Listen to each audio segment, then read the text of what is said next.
স্বয়ংক্রিয়ভাবে আসলে কোনো কিছু সংবিধানে যুক্ত করা যায় না।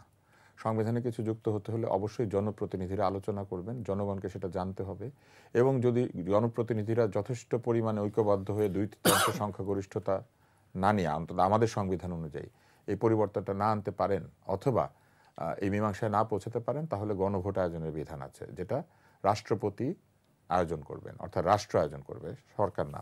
জুলাই সনদে অনেক কিছুই আছে যা আসলে প্রয়োজনীয়, এটার প্রয়োজনীয়তা নিয়ে কোনো সন্দেহ নাই, কিন্তু এটা বাস্তবায়নের ক্ষেত্রে আপনাকে গণতান্ত্রিক হতে হবে।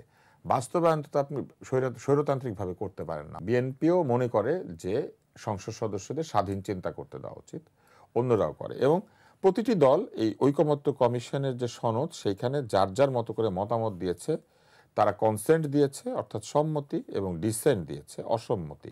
বান্ডেল থাকলে প্রতি সেনমানিতে টাকা বাঁচবে।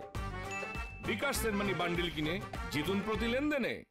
এখন এই কনসেন্ট ডিসেন্ট নেওয়ার পরে আপনি যদি বলেন যে এই কনসেন্ট ডিসেন্ট আর বিষয় না, যা ছিল তাই যাবে জনগণের কাছে, জনগণ ইয়েস বলবে অথবা জনগণ নো বলবে, তাহলে এই যে জনগণের হয়ে যারা আলোচনা করলেন তাদেরকে ডেকে সময় নষ্ট করলেন কেন?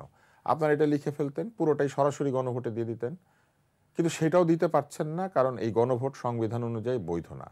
তাহলে কি করা হয়েছে?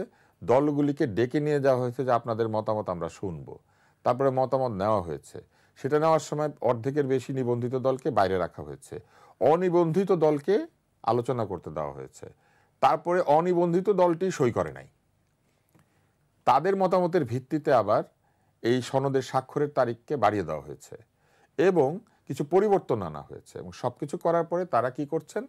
দলগুলিকে ডেকে এনে সিস্টেমের মধ্যে ঢুকিয়ে ফেলে সম্মত অসম্মতি নিয়ে ফেলার পরে স্বাক্ষরদানে এক ধরনের বাধ্যতামূলক জায়গায় নিয়ে গিয়ে সবাই স্বাক্ষর করে দেওয়ার পরে তারা কি করেছেন? তারা বলছেন আপনাদের স্বাক্ষর অস্বাক্ষরে কিচ্ছু আসা যায় না, আমরা এটা গণভোটে দিয়ে দিব, আপনি মানেন নাই তো কি হচ্ছে, জনগণ মেনে নিবে অথবা নিবে না। তাহলে তো এই প্রসেসের দরকার ছিল না। আপনারা মানেন আর না মানেন, এই গণভোট টনভোট সব হয়ে গেলেও যদি আপনারা সিদ্ধান্ত নিতে না পারেন তাহলে এটা নিজে নিজেই ঢুকে যাবে। তাইলে গণভোটেরই বা দরকার কি? আপনারা আদেশ দিয়ে দেন যেটা নিজে নিজে ঢুকে যাবে। নিজে নিজে ঢুকে যাবে এই কথা বলার অধিকার তো সংসদেরও নাই।